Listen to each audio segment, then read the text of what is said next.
Tonight's story is Bumping Buffaloes, written by Miwenye Haditha and Andre Kenaway. Bumping Buffaloes liked to bump. He had great big horns with a huge pad in the middle, just right for bumping.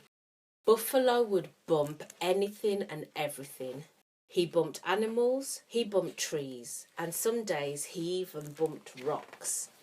When the other buffaloes were happily chewing grass together, Bumping Buffalo was out on his own, looking for things to bump.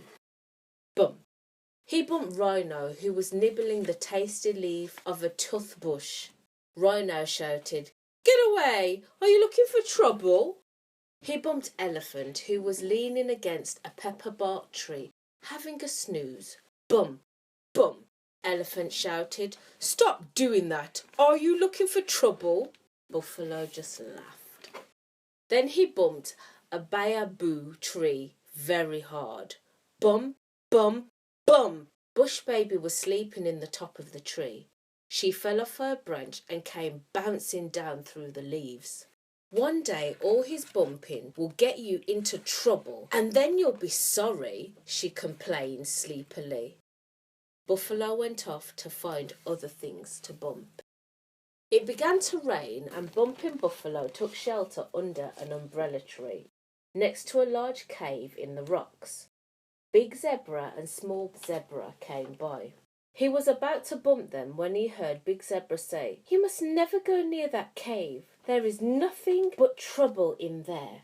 When Big Zebra saw Buffalo, she added loudly, "Of course, if you are looking for trouble, that is where you will find it." Buffalo jumped up. He had been looking for trouble for so long, and at last he had found it. He was sure it was going to be fun to bump. Buffalo puffed himself up, shook his huge horns, kicked up clouds of dust with his hooves, and charged into the caves, bellowing fiercely. It was pitch black in the cave. He slid to a halt and looked around. At first, he couldn't see anything. When he could see a little more, he saw a pair of eyes. He tried to bump them with his horns, but he couldn't. Then he saw another pair of eyes, and another, and another, and another, and he heard a loud growling.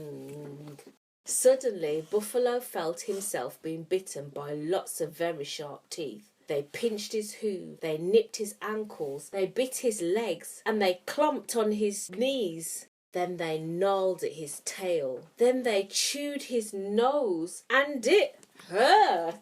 Bumping Buffalo bumped and bumped, but it was no use. He turned and ran out the caves, chased by a pack of angry, howling wild dogs. He ran and he ran and he ran. The wild dogs chased him, and he ran even further. "Ah! So you found trouble at last," says Elephant, as Buffalo hurtled past the pepper bark tree. When he was quite lost and exhausted, Bumping Buffalo hid behind a large baobab tree where the wild dogs could not find him. Then he bumped the tree just for fun. "Stop doing that!" yelled Bush Baby sleepily from the high branches. So the wild dogs saw Buffalo, and they chased him all over again. Finally, Buffalo hid himself in a large bush. There he stayed quiet as quiet, and he didn't bump anything. And the wild dogs ran past, and they didn't see Buffalo at all. Buffalo didn't like bumping anymore, and he stayed quiet and still in the bush for a very long time.